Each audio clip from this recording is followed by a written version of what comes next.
আসসালামু আলাইকুম। এই মুহূর্তে আমরা আছি সিলেটের নলঝরি ক্রিকেট স্টেডিয়ামে।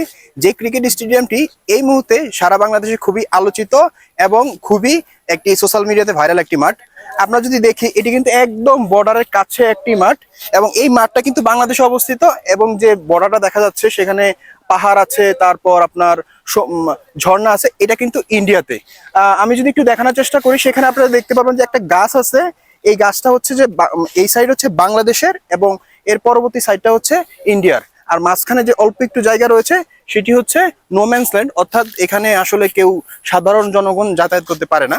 আর এছাড়াও আমি যদি আপনাদেরকে দেখাই, ওইখানে শুধুমাত্র মাঠটা যে যতটুকু আছে এতটুকু অংশ বাংলাদেশের এবং মাঠের পরের যে অংশটুকু আছে সেটি হচ্ছে ইন্ডিয়ার। বেশ কিছুদিন আগে, বিশেষ করে প্রায় 1 মাস আগে, এখানে ইন্ডিয়ার বিএসএফ বাংলাদেশের এই মাঠটি দখল করার চেষ্টা করে, কিন্তু এলাকাবাসীর সাহসিকতায় তারা ইন্ডিয়ার বিএসএফ থেকে এই বাংলাদেশের মাঠটি তারা উদ্ধার করে এবং বর্তমানে এটি বাংলাদেশের নিয়ন্ত্রণাধীন রয়েছে। আর তো আপনারা যারা এখানে না আসবেন আসলে আপনারা বুঝতে পারবেন না যে মাঠটা আসলেই কত সুন্দর। অনেকে এই মাঠটিকে বলে থাকে বাংলাদেশের কাশ্মীর।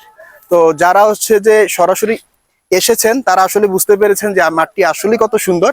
আর যারা এখনো আসেননি, আমি বলবো আপনারা অবশ্যই এখানে আসবেন, ঘুরে যাবেন। বিশেষ করে যারা সিলেটে ঘোরার জন্য আসেন, বিছানাকান্দি বা জাফলং এ যারা আসেন, আপনারা অবশ্যই চেষ্টা করবেন যাতে এই মাঠটাতে ঘুরে আসার জন্য।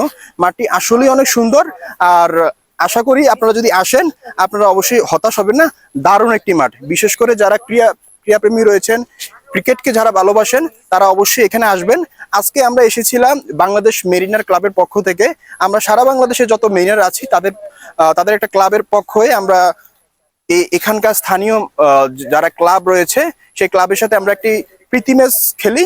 এই কারণে আমাদের ঢাকা, চট্টগ্রাম, সিলেট এবং রাজশাহী বিভিন্ন জায়গা থেকে বাংলাদেশের মেরিনার এখানে আসছে এবং আমরা একটি ফ্রেন্ডলি ম্যাচ খেলি। আর এখানকার মানুষের আচার ব্যবহার বলতে গেলে খুবই অমায়িক। প্রথম থেকে, সকাল থেকে তারা আমাদেরকে সব ধরনের সহযোগিতা করে যাচ্ছে এবং এখন পর্যন্ত খুবই সহযোগিতাপূর্ণ আচরণ করছে। তো আমি অবশ্যই আপনাদেরকে বলবো আপনারা অবশ্যই এই জায়গাটি ঘুরে যাবেন এবং অবশ্যই আপনারা হতাশ হবেন না। ধন্যবাদ সবাইকে। আসসালামু আলাইকুম।